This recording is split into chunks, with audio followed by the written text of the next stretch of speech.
বাবা মার মৃত্যুর পরে আমাদের করণীয় কি, আমাদের কর্তব্য কি, আমাদের কাজ কি, কি করবো আমরা তাদের জন্য? 2 মিনিটে বলে আমাদের আজকে বিষয় দিকে আমরা চলে যাচ্ছি। 1 নাম্বার, বাবা মার মৃত্যুর পরে আমাদের 5টি কর্তব্য। আওয়াজ দিয়ে বলুন, কয়টি কর্তব্য? 5টি। নাম্বার 1, 1 নাম্বার হলো তাদের জন্য আমরা দোয়া করা। কি করা? দোয়া করা, যেটা আল্লাহ রাব্বুল আলামিন 6টি হকের লাস্ট যে হকটি রয়েছে, 6 নাম্বার হকে আল্লাহকে দোয়া আমাদেরকে শিখিয়ে দিয়েছেন, যেটা আমরা প্রত্যেক মুনাজাতে পড়ি, রাব্বির হামহুমা কামা রাব্বায়ানি সগীরা।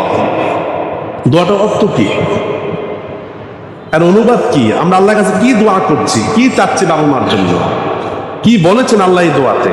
আল্লাহ রাব্বুল আলামিন বলেছেন, রব্বি, হে আমার রব, হামহুমা, আল্লাহ বচন এনেছেন এখানে। হামহুমা মানে হলো আল্লাহ, আমার বাবা এবং মার প্রতি আপনি রহম করেন, দয়া করেন, কামা, যেভাবে, যেমন, রব্বায়ানি সগীরা, আল্লাহ আমি ছোটকালে আমার বাবা মা আমার প্রতি যেমন রহম দয়া করুণা করেছেন, ঠিক সেভাবেই আপনি তাদের প্রতি রহম দয়া করুণা করেন।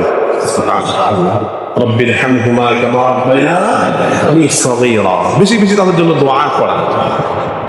নাম্বার 2 নাম্বার হলো 2 এবং 3 একটা হাদিসের আলোকে আমরা জানতে পারি, রাসূল কারীম সাল্লাল্লাহু আলাইহি সাল্লাম বলেছেন, মানুষ মৃত্যুবরণ করার পরে তার সম্পদ তোমরা কিভাবে বন্টন করবে? মৃত ব্যক্তির পরিত্যক্ত সম্পদকে আমরা কিভাবে বন্টন করব? জানা দরকার আছে না নাই? আছে। আপনার বাবা মারা গেছে, তার লক্ষ লক্ষ টাকা, কোটি কোটি টাকা সম্পদ রয়েছে, আপনি এটা কিভাবে বন্টন করবেন? কিভাবে আপনি এটা বন্টন করবেন, তার পদ্ধতি কি? 2 এবং 3 নাম্বার পয়েন্টে আলোকে হাদিসটি বলছে, রাসূল কারীম সাল্লাল্লাহু আলাইহি সাল্লাম বলেছেন, যদি কোনো ব্যক্তি ইন্তেকাল করে, মৃত্যুবরণ করে, তার পরিত্যক্ত সম্পদ থেকে সর্বপ্রথম কাজ হলো তার দাফন কাফনের ব্যবস্থা করা। দাফন কাফনের ব্যবস্থা করা। 2 নাম্বার, তার পরিত্যক্ত সম্পদ থেকে তোমরা তার ঋণ গুলাকে পরিশোধ করে গেল।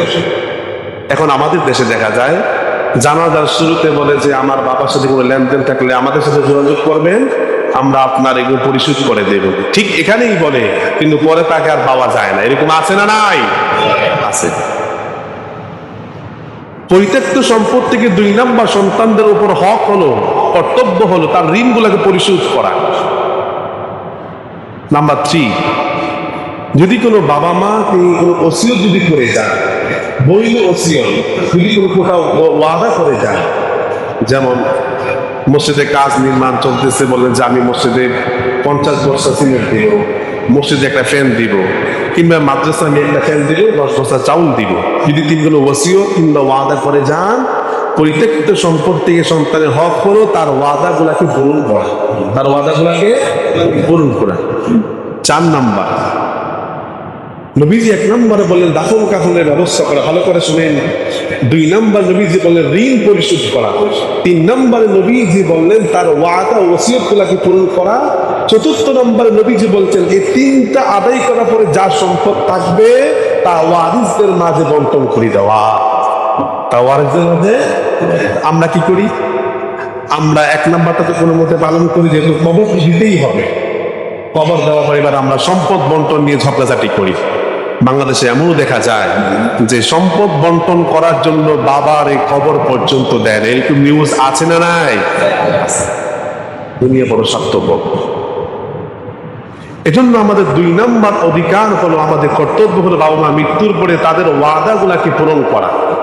3 নাম্বার তাদের ঋণগুলাকে পরিশোধ করা। 4 নাম্বার বাবার আত্মীয়, মার আত্মীয়দের সাথে আমাদেরকে সুসম্পর্ক রাখা, ভালো সম্পর্ক রাখা। 5 নাম্বার হলো বাবা মার ইহসানি সওয়াবের জন্য দান সদকা করা, দান সদকা করা। নবীজি এক হাদিসের মধ্যে বলেছেন, রাসূল কারীম সাল্লাল্লাহু আলাইহি সাল্লাম সহিহুল বুখারী শরীফের মধ্যে বলেছেন, নবীজি বললেন যদি কোনো সন্তান তার বাবা মা ইহসানি সওয়াবের জন্য দান সদকা করে, আর যদি বাবা মা জাহান্নামের মধ্যে, তার আগুনের মধ্যে থাকে, কবরের মধ্যে আযাব হতে থাকে, দান সদকা দোয়ার বদলেতে আল্লাহ রাব্বুল আলামিন তার কবর আযাবকে একটু লাঘব করে দেন। এক স্তর তিনি কমিয়ে রাখে, এক স্তর উন্নতি দান করেন, তার আযাবটাকে একটু লাঘব করে দেন, কমিয়ে দেন। তখন বাবা বলেন আল্লাহ, হঠাৎ করে আমার আযাবটা কেন ঠান্ডা হয়ে গেল?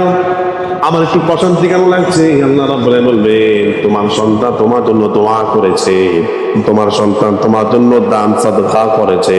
দান সাদকা করার কারণে, ওই সন্তান দান সাদকা করার কারণে তোমার কবরের আযাব একটু লাঘব হয়ে গেছে।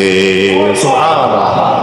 আমাদের 5 নাম্বার কর্তব্য হলো বাবা মা মৃত্যুর পরে বেশি বেশি দান সাদকা করা। এক্ষেত্রে আপনি একটি কাজ করতে পারেন।